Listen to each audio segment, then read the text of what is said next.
káìkáìkáìkáì òun mà ti di woro sí woro.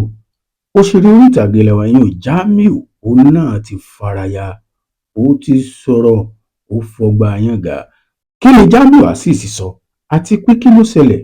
Gbogbo ẹ̀ láyànnàná nínú fídíò, ẹ má lọ ibì kankan. My name is Jamiu Azeez. I'm a Nollywood actor and a movie producer. Fẹ̀yìn tẹ́ ẹ tí gbọ́ tẹ́lẹ̀, Jamiu Azeez ó lọ sínú ilé ìjọsìn ìyún chọ́ọ̀chì ní ìparí ọdún. Ilé ìbá dá wàhálà lẹ̀ níkànnì ayélujára. Gbogbo náà lẹ́dẹ̀ mọ̀ pé ṣáájú kó tó di pé Jamiu Azeez lọ sínú ilé ìjọsìn, mùsùlùmí ni, torí pé Jamiu Azeez lórúkọ rẹ̀. Ehun eré tó sì máa ń ṣe eré bíi mùsùlùmí ni. Wàhálà ti dé. Kí ni Jamiu Azeez gangan sọ lẹ́yìn ìgbà tí níwùsì náà ti dọ́wọ́ fọ́n kálé pé Jamiu Azeez ó ti gba ẹ̀sìn ìgbàgbọ́ ẹ̀yìn kìrìsìtẹ́nì? Ẹ wo, nǹkan bẹ ntẹ́ ẹ gbọ́ àti pé tí Jamiu Azeez gangan fẹnu ara rẹ̀ sọ, gbogbo ẹ̀ ní ṣàlàyé fún yín. Tó bá jẹ́ ìgbà àkọ́kọ́ tẹ̀yin wo níjọ́, ẹ bá tẹ̀ subscribe ní sórí YouTube channel yìí. Ikú aya ikú ọmọ ìkọ́kọ́ ń bẹ̀ kò ní wọlé tọ̀ wá, èyí ò lọ́dún tá a wà yìí. Mò ń bọ̀ náà.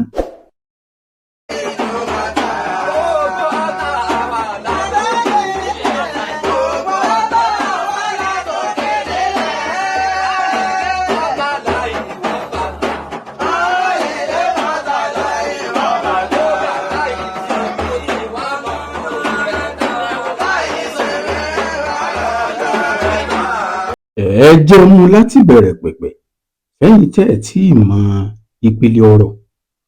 Ní on the 31st of January 2026 tá a bọ́ sí ní Jamiu Azeez ó lọ sínú ilé ìjọsìn. Gẹ́gẹ́ bí ẹ sì mọ̀ pé gbogbo kìrìsìtẹ́nì pátá ló máa ń ṣe tí wọ́n ń pè ní crossover. Ó náà tẹ̀lé wọn lọ, wọ́n jọ lọ sí crossover. Kété tó fi fọ́nrán náà sí kànnì ayélujára rẹ̀, ìròyìn náà di tọ́rọ́ fọ́n kálé. Ẹ sì mọ̀ pé ojú tó bá pawó ó mọ̀ tí ìwọ pósítà ni wọ́n bá bẹ̀rẹ̀ sí gbé káàkiri pé Jamiu Azeez, èyí tó jẹ́ òṣèré orí ìtàgé ilẹ̀ wa tó jẹ́ ẹlẹ́sìn mùsùlùmí, ó mà ti di kìrìsìtẹ́nì, pé kódà ó tún lọ ilé ìjọsìn. Tó lọ sí ìjọsìn, wàhálà bá bẹ́ẹ̀lẹ̀.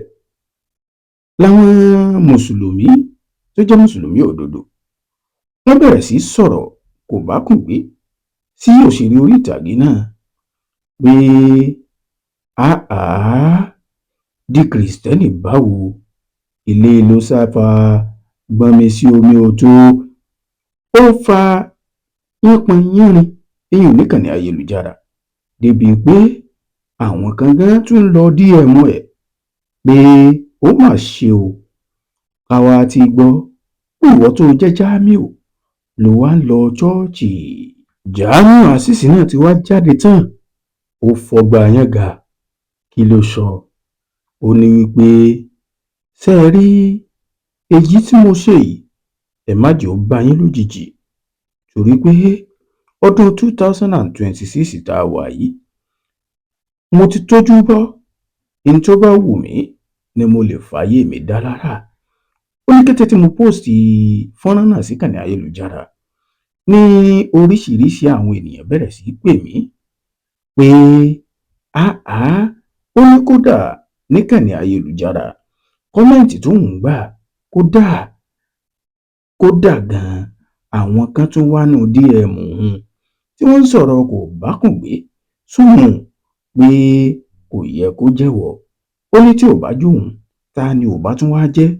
À ń sọ̀rọ̀ crossover táwọn ènìyàn ti ń ṣàdúrà fọdún 2026, ẹ wá ní kó wọn má lọ.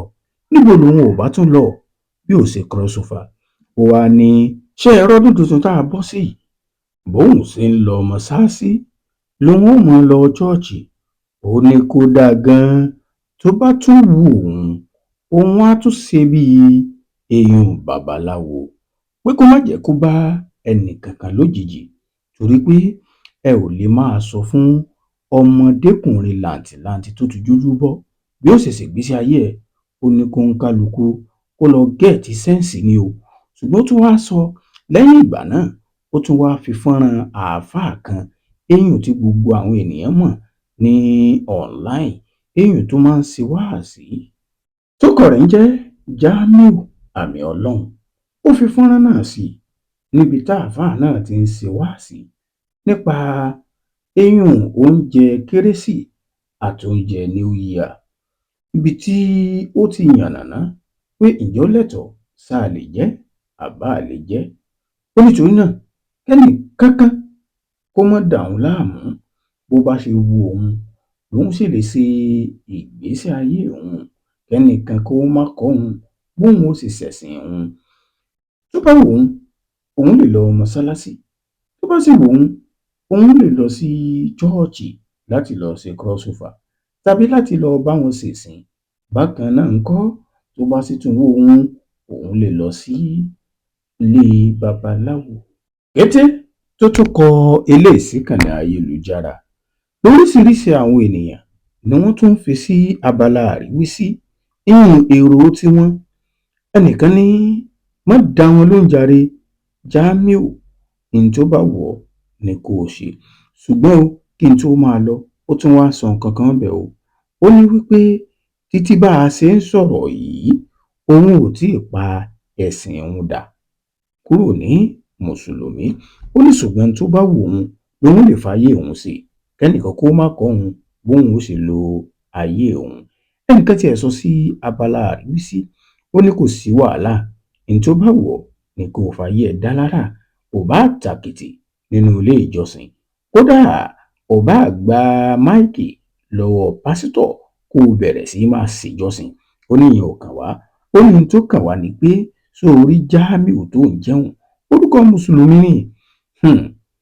Tó o bá sì ti ṣetán tó sọ wípé ilé ìjọsìn ló fẹ́ máa fàyè rẹ̀ sí, bóyá kó o pààrọ̀ orúkọ rẹ̀, kó o ní Jamiu kó o máa jẹ́ Joshua tàbí Jacobu tàbí Johanu.